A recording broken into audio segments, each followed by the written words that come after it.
आखिर इस राक्षस से डरकर क्यों भाग रहे थे भगवान शिव? भगवान शिव के बारे में प्रचलित है कि वह थोड़ी सी तपस्या से आसानी से प्रसन्न हो जाते हैं। हालांकि कई ऐसे उदाहरण भी हैं जब किसी ने बड़ा वरदान पाने ने उनकी कठिन तपस्या भी की है। लंकापति रावण ने भी अमृत का वरदान पाने के लिए भगवान शिव को अपने 10 सिर चढ़ा दिए थे। भगवान शिव से जुड़ी ऐसी ही एक और कहानी है जिसमें एक राक्षस ने शिव जी की घोर तपस्या कर उन्हें प्रसन्न किया था। हालांकि वरदान देकर भगवान शिव खुद ही मुसीबत में फंस गए थे। बाद में भगवान विष्णु ने उन्हें इस मुसीबत से छुटकारा दिलाया था। कहानी के मुताबिक एक बार महर्षि नारद धरती पर घूम रहे थे। रास्ते में उन्हें वृकासुर नाम का राक्षस मिला। नारद मुनि को देखते ही उसने कहा कि मैं आपसे कुछ सलाह लेना चाहता हूँ।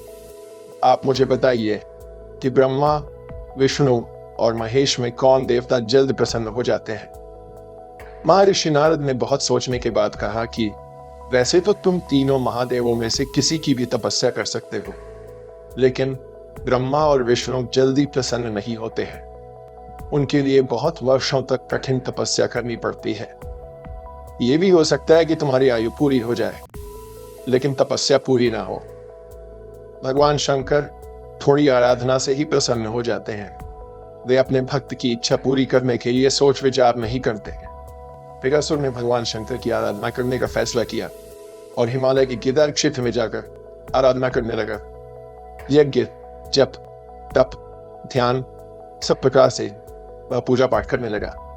कुछ दिनों के बाद उसने सोचा कि मैं शरीर और प्राण को ही भगवान शिव को अर्पित कर दूंगा।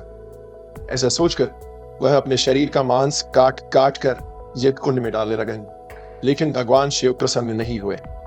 परेशान होकर एक दिन उसने अपना शीश काटकर भगवान शिव को अर्पित करने का फैसला किया।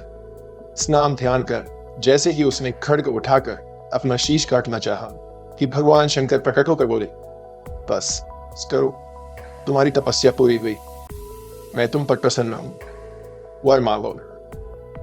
वृकासुर हाथ जोड़कर भगवान शिव से बोला, आप मुझे वर दीजिए कि मैं जिस प्राणी के सिर पर हाथ रख दूं उसकी तुरंत मृत्यु हो जाए।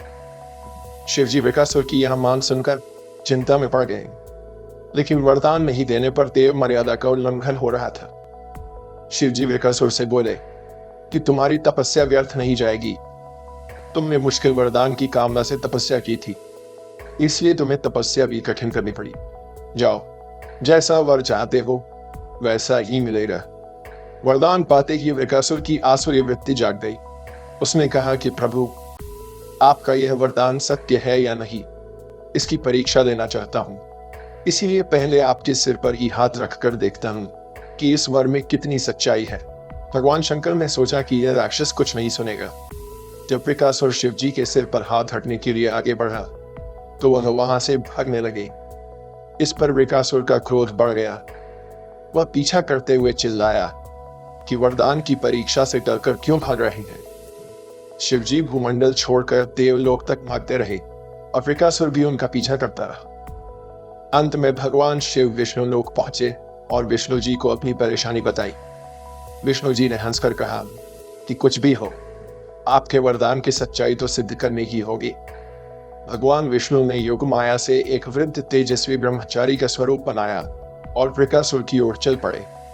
भगवान विष्णु को जब वृकासुर आता हुआ दिखाई दिया तो उन्होंने आगे बढ़कर उसे प्रणाम किया। उन्होंने वृकासुर से कहा कि असुरराज कहाँ भागे जा रहे हैं? लगता है कि आप बहुत थक गए हैं। शरीर को थोड़ा आराम दीजिए। आप सब प्रकार से समर्थ हैं, फिर भी मेरे योग्य कोई काम हो तो बताइए। अक्सर लोग अपने मित्रों और सहायकों से ही अपने काम पूरा करा देते हैं। एक तेजस्वी ब्रह्मचारी की बातें सुनकर वृकासुर ने शिवजी के वरदान और उसकी परीक्षा की बात बताई। इस पर ब्रह्मचारी हंसा और कहा कि तुम किसके वरदान की परीक्षा लेना चाहते हो? शिवजी का तो अपना कोई घर ही नहीं है। वह खुद भूतों प्रेतों के साथ घूमते रहते हैं। वह भला किसी को क्या वर देंगे? वर देने वाले तो ब्रह्मा और विष्णु ही हैं। विष्णु जी ने वृकासुर से कहा कि तुम्हें वरदानी होना था तो ब्रह्मा या विष्णु की आराधना करनी चाहिए थी। शिवजी के पीछे बेकार दौड़ रहे हो। वरदान देने वाला तो खुद इतना शक्तिशाली होता है कि उसके वरदान का असर खुद उस पर नहीं हो सकता है। उन्होंने तो तुम्हें झूठ मूठ का वरदान दिया है, तुम्हारी तपस्या बेकार चली गई। ब्रह्मचारी की बात सुनकर विकासुर निराश हुआ, उसका मनोबल टूट गया। वह कहने लगा कि मुझे तो देव ऋषि नारद ने शिव की आराधना करने को कहा था।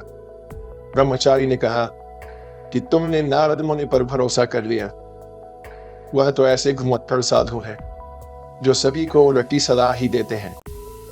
अगर तुम्हें मेरी बात पर भरोसा नहीं हो तो अपने सिर पर हाथ रख कर देख लो कि कैसे शिव ने तुम्हें झूठा वर देकर बहकाया है। वृकासुर का मनोबल बुरी तरह टूट चुका था। उसे ब्रह्मचारी की बात पर भरोसा हो गया कि शिवजी ने भी उसके साथ छलकर झूठा वरदान दिया है। उसका विवेक नष्ट हो गया।